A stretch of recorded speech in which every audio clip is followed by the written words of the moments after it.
এই দুনিয়ার জীবনটা ধোঁকা, একটা ছোট্ট জীবন, পুরা ধোঁকা, কিচ্ছু নাই এর মধ্যে। আমার কথা শোনেন, এই দুনিয়ার জীবনে কিছুই নাই। চারপাশে অনেক কিছু মনে হবে, আপনার বাড়ি আছে, গাড়ি আছে, স্ট্যাটাস আছে, টাকা পয়সা, প্রতিপত্তি সব আছে।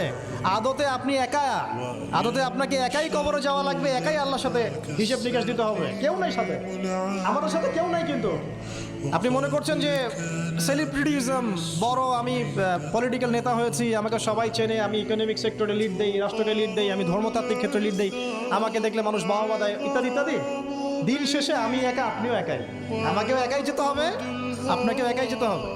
এগুলো সব চারপাশের খালি অন্ধ মোহ, আর কিচ্ছু না। যুবক ভাই, এইসব জেনা ছেড়ে দেন, আল্লাহ রাব্বুল আলামিন আপনার জন্য হুর রেখেছেন জান্নাত, ইনশাআল্লাহ পাবেন ইনশাআল্লাহ। এটা ছেড়ে দেন, সুদ ছেড়ে দেন, আল্লাহ পাক আপনার জন্য হাউজে কাউসার রাখছে ইনশাআল্লাহ। ঠিক আছে, অন্যায় পাপ ছেড়ে দেন, আল্লাহ রাব্বুল আলামিন আপনার জন্য জান্নাত রেডি করে রাখছে ইনশাআল্লাহ।